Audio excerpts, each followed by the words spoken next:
we get a whole day out of 365. I guess it's Women's History Month too, so we get a whole month out of 12. And Jack sent me an article from the BBC. A gender study finds 90% of people are biased against women. A new UN report has found at least 90% of men and women hold some sort of bias against females. Globally, close to 50% of men said they had more right to a job than women, and almost a third of respondents thought it was acceptable for men to hit their partners.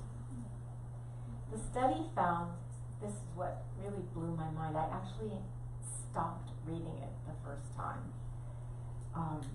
There are no countries in the world with gender equality. Zimbabwe had the highest rate of bias, and Andorra, 72% of people reported no bias, so that was the best. In Zimbabwe, 96% of people opposed a measure covering support for violence against women and opposition to reproductive rights. 91% in the Philippines. Saudi Arabia, we won't even talk about how reform and repression go hand in hand. Anyway, the statistics go on and on. I'm not going to press you further. But I think it's important to be aware of this because it's a reality of our world. And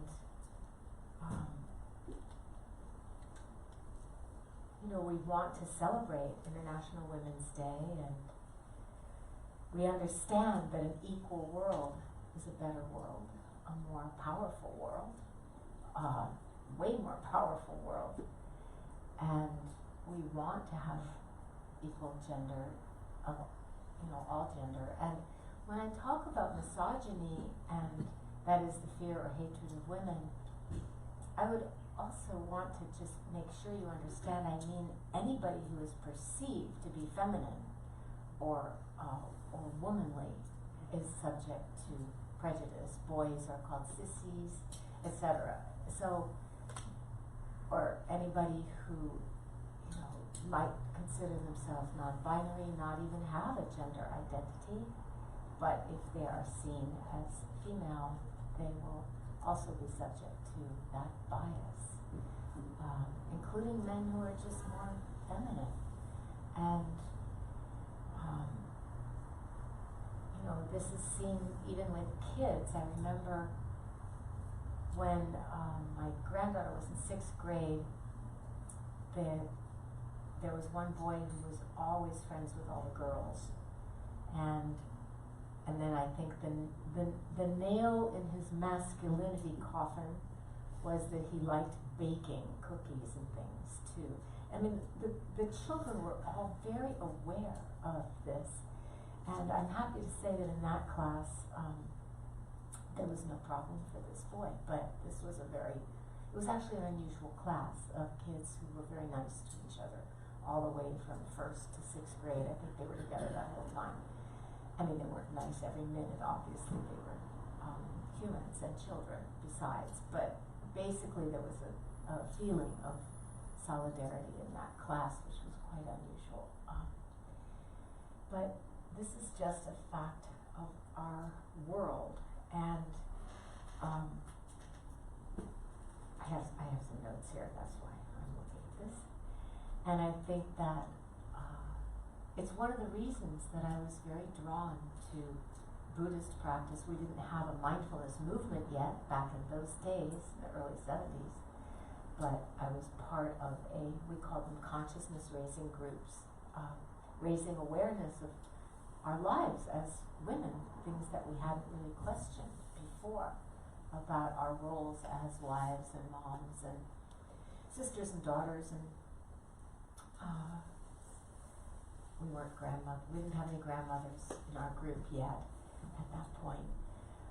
But I know that it was one of the reasons that I really trusted the Buddhist practices that I was exposed to, both in Zen Buddhism and in insight meditation, the Vipassana world, because I learned that of all the founders of the major world religions, and I'm talking about the ones that still exist today, not the very ancient matriarchal ones that we can read about and learn about from archaeologists, but of all the major founders of the world religions, all male, only the Buddha from the get-go proclaimed that women had equal capacity to be awakened, that their potential to understand the highest spiritual truths was completely equal to that of men.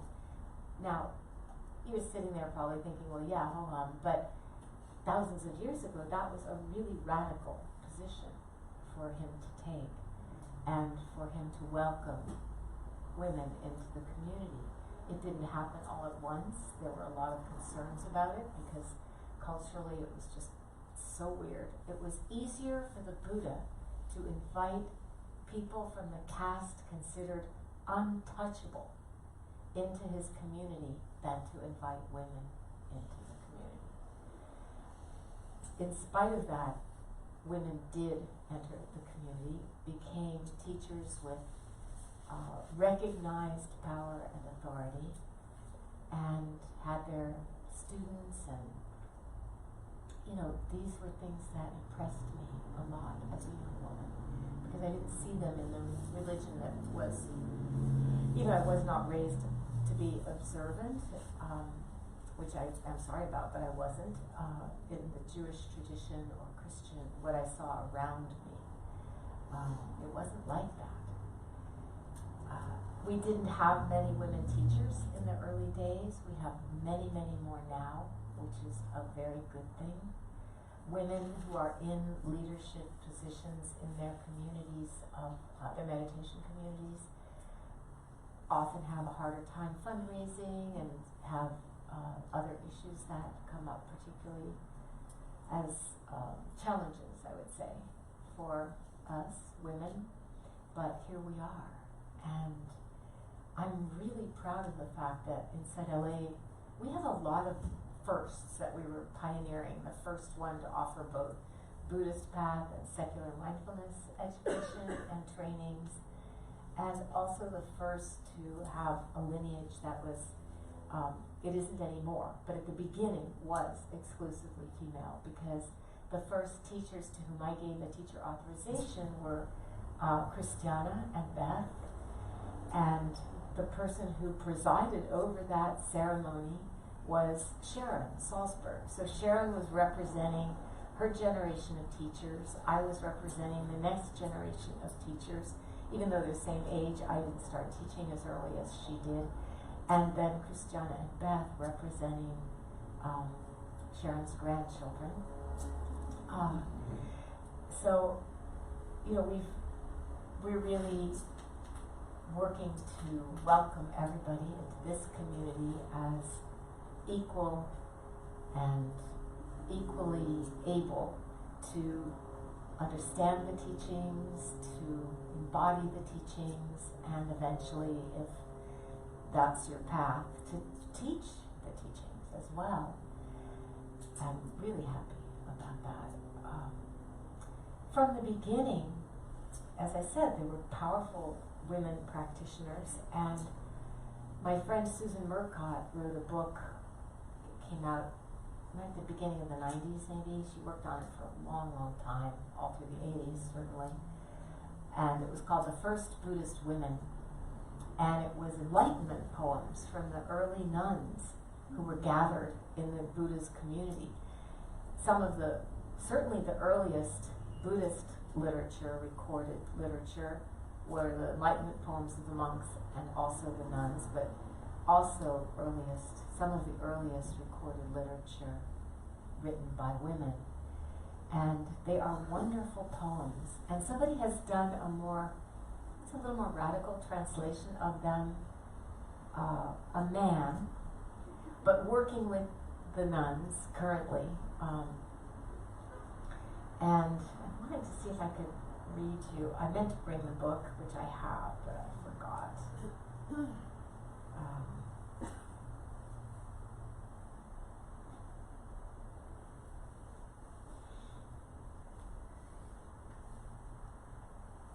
You know what? I'm not going to be searching on my phone right now. I can't find the poems. I'll bring them next week.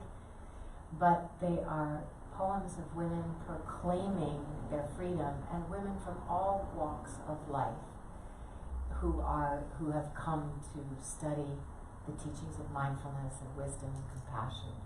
And they talk about the hardships that they had as mothers losing children, as courtesans aging and watching their beauty vanish and their status disappear. Widows, if they weren't asked to die with their deceased spouse. Anyway, really beautiful tributes to the freedom that is possible even in really challenging life circumstances. And these poems, of course, speak to us, working to free our hearts in the midst of often challenging life circumstances, like the ones we seem to be in right now.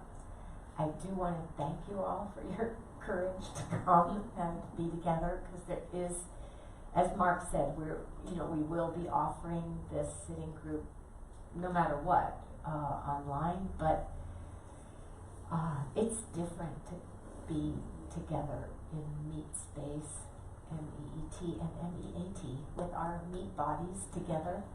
It does feel different and wonderful. And this practice, as we were talking about last week, it's traditionally done communally, which is, I feel it's an acknowledgement of how challenging it is to actually be with ourselves, to actually be ready to receive ourselves when we're alone with ourselves. And that means when you wake up in the middle of the night and, okay, yeah, you can grab your phone and distract yourself instantly these days, but maybe you don't want to. Maybe you'd like to discover what happens at 3. I was up at 3 in the morning this morning, and I think it was nervousness about would anybody come and should we be doing it? Just the whole situation has created some nervousness. But we want to feel that it's sane and good to entrust ourselves to ourselves. That's really one of the points of making this journey together. And it's not easy to be present with our uncertainty, the way that the mind fills in the blanks of what it doesn't know with fear. I don't know about you, but I was taking care of my granddaughter because she was sick and her parents were away and her brother was away with his friends and she had a fever, so she couldn't go with her friends. And she wasn't coughing, very, very mild, low fever, but still the school is saying, if you have any symptom at all, please don't come. And friends feel the same way, and we all feel that way right now. So because of that, I found myself monitoring the virus situation and checking CNN and checking that and reading this and listening to that. And I began to get I watched my mind get really wound up. And then it started to fast forward into these Mad Max fantasies. God, I'm really glad I cleaned out that closet and I found the shovel because I'm going to have to make a garden so we'll have food. And then I got into, I'm going to be so hungry, I'll eat it. First it was there won't be any seeds. And then if there are seeds and I grow things, I'll be so hungry I'll eat them before the vegetables have a chance to grow. And it really, I don't know about your mind, I have a very vivid imagination and it can move very fast. And I was so grateful for the loving awareness that could observe and be aware of all this and reel it in and stop checking for each new case and which new country and OMG, etc. Just reel it in, calm down, and remember the teaching that we are very interconnected. We affect each other. The way that I keep my mind affects you, and vice versa. And you can feel it in meditation groups.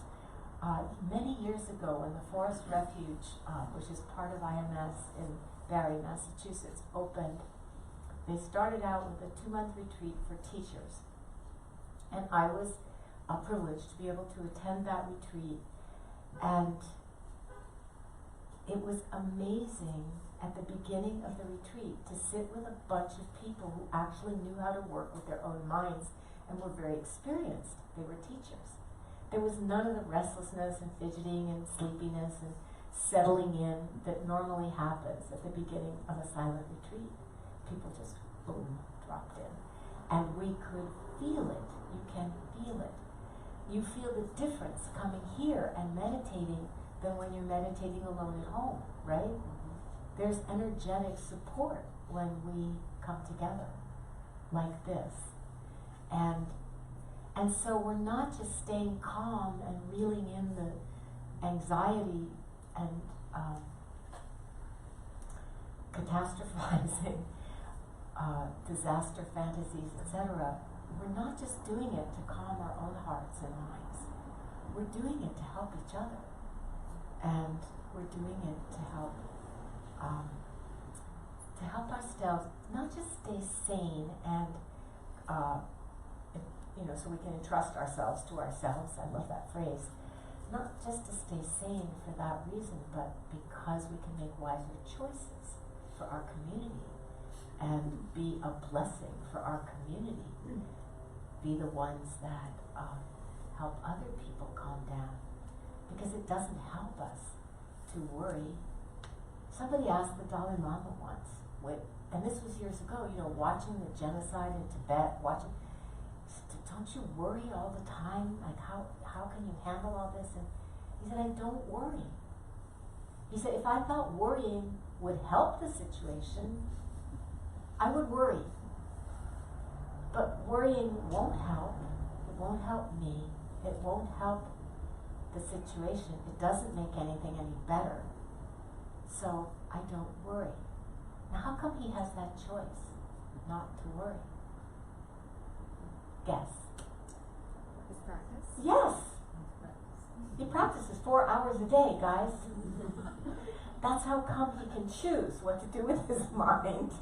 And that doesn't mean he doesn't get unhappy or scared or he's a human being.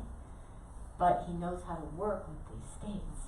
And we too are here to learn how to work with these states. And it's not easy because we're not working with them by focusing on our mantra and shoving them out of our consciousness. That works while you're doing your mantra, but unless you know how to sustain your mantra all day long, it doesn't work. And even if you know how to sustain your mantra all day long, which is highly unlikely in an urban, busy life, but even if you could do that, you have the superpower, you can do that. The minute you don't sustain it, maybe you get sick or something happens and you don't sustain it, everything you've been pushing away will flood back in because it hasn't been dealt with or metabolized or understood. It's been set aside. Now, it's a good thing to learn how to set things aside and concentrate. So that's always beneficial. Mantra meditation is beneficial in that way. But to learn to understand ourselves and really trust ourselves and be able to entrust ourselves to ourselves in a deep way and a stable way, for that we need awareness and we need mindfulness, we need loving awareness, which I'm using kind of interchangeably with mindfulness.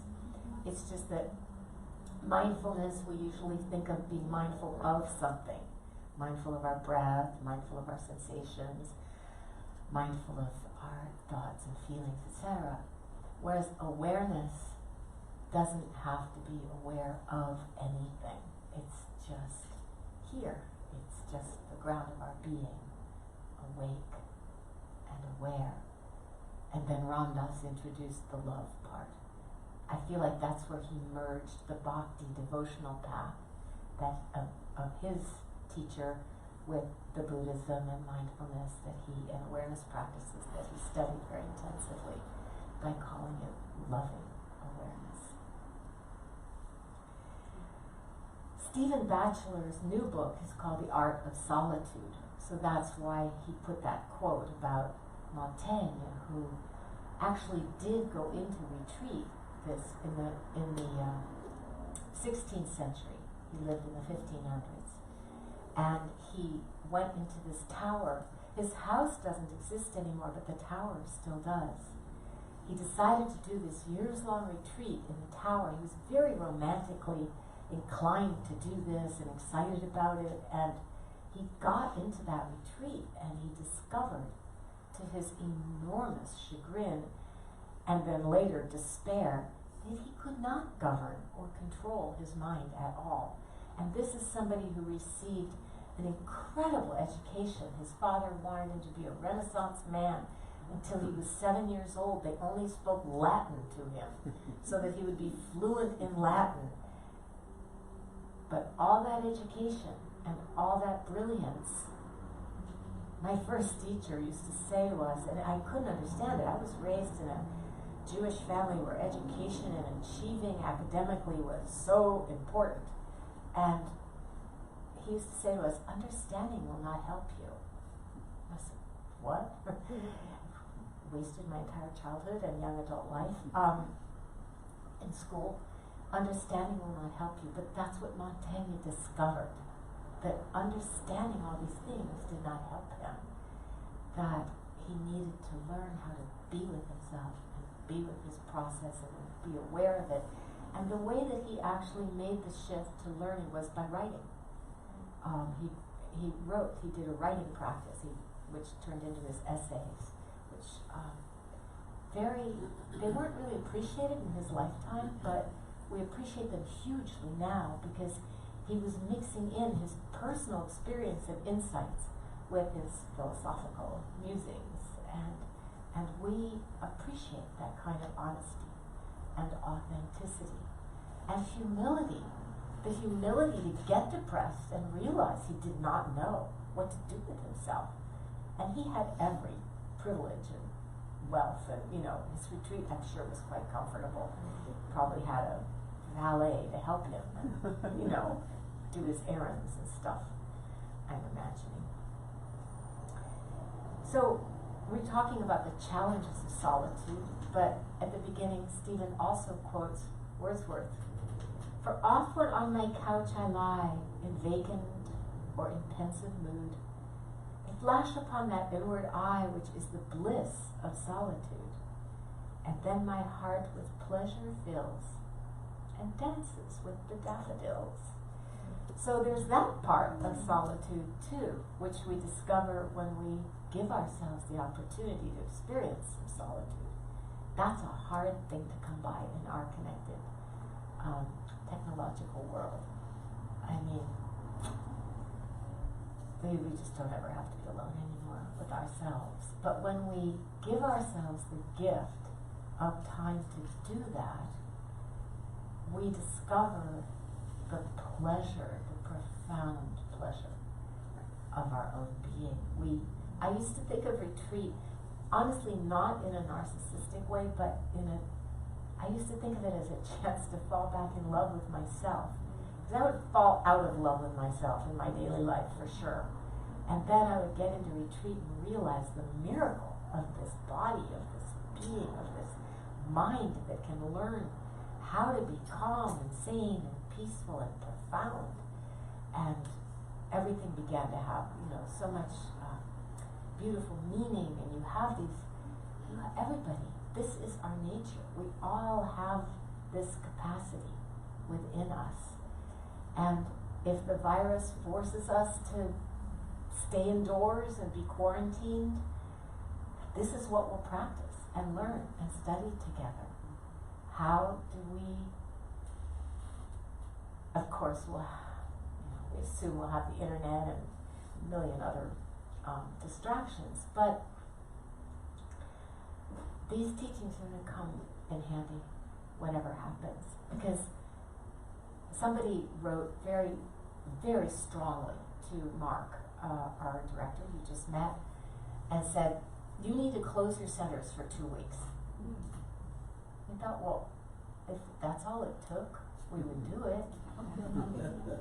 But that's not what was required in other places so far.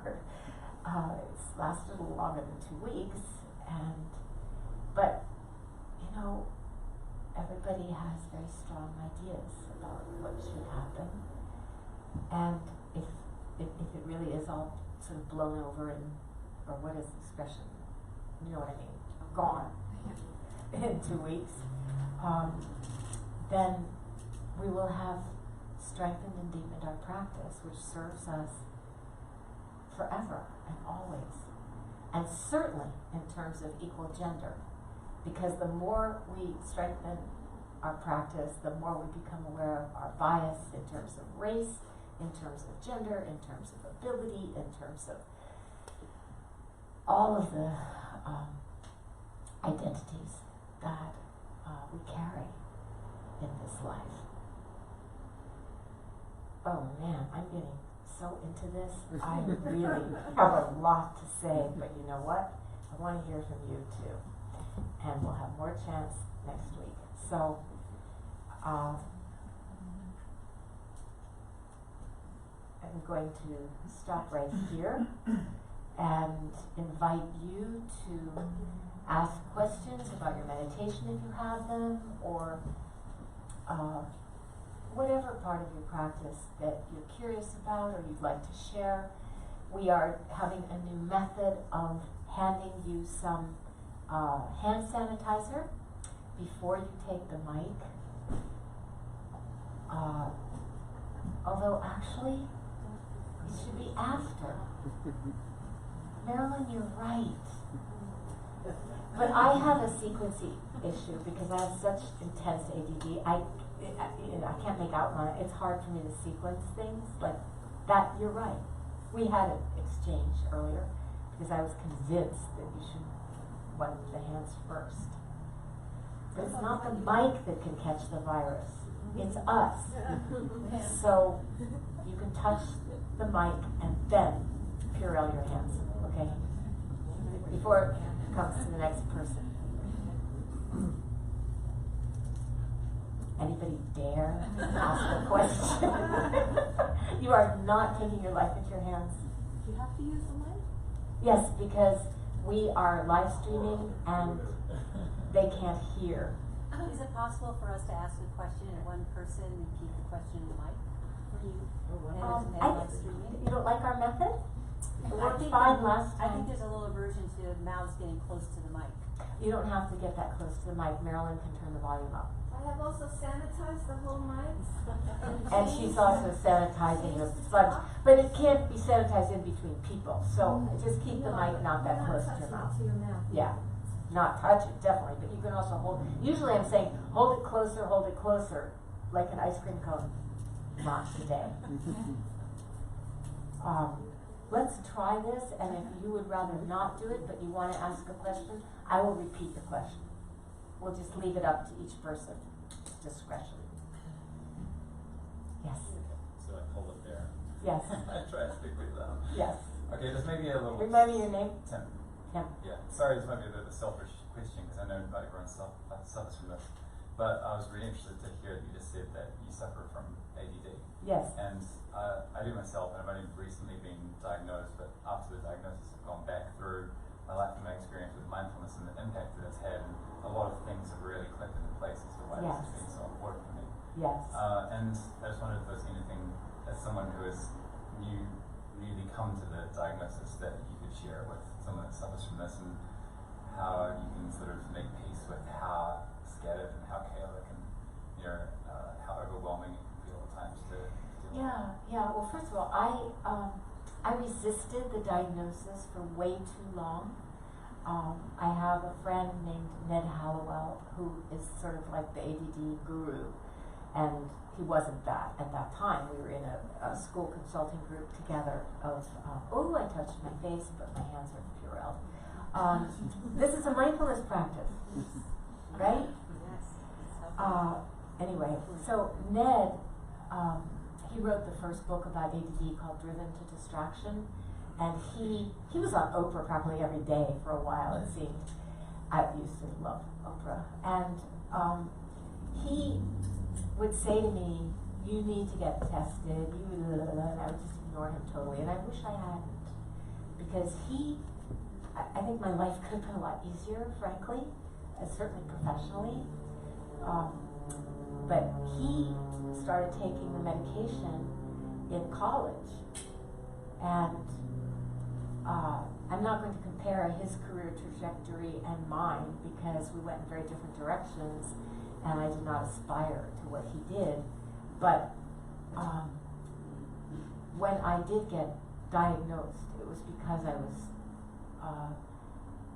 I realized, and you may realize this too, you have intuitively structured your life to, even though you didn't know, like I structured my life. I was a psychotherapist. I had, pretty much the same appointments and very structured. So I didn't, but when I came here and started this, I was suddenly doing 10 different things and having to juggle, because I didn't have any help at the beginning, the email lists and the money and the getting the word out and the teaching and the schlepping the cushions and the carrying everything to everywhere because we didn't have a center. I mean, it was a lot. And I actually started to get overwhelmed and kind of depressed. And that's when I went to the doctor and got diagnosed, and I was given medicine. And the first time that I meditated with, by the way, I've never really talked about this, but I think it's good to. The first time I'm doing it, so it has to be good. The first time I took the medicine, and I only took teeny amounts because I'm very sensitive, and meditated, I started to cry. I thought, my God, this is what it's like for people. They can actually calm down. Whereas for me, and I think that's why I did so much retreat practice and became a meditation teacher, because the feeling was like having to go through 2 or 3 days of a static storm in my brain. And then I can hyper-focus. See, you have that superpower. So I can really, once the willingness to go through that, whether it's the whether it's the 10 minutes or the 40 minutes or whatever it takes in a meditation period, sometimes the whole 40 minutes, or whether it's in retreat, but the willingness to sit through that, then you can hyper-focus and have really, so it probably balances out to be the same, but I no longer can take the medicine for my own reason, so I've had to actually practice harder, because it really helps.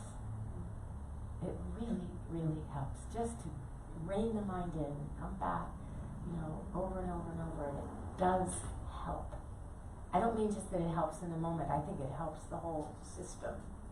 There's certain things that maybe don't get helped so much, like the sequencing thing. I still can't really do that. Or living in this is a long answer, but he really kind of deserves it because he just started working with this. Living in the timeless realm, like I'm always in the present moment.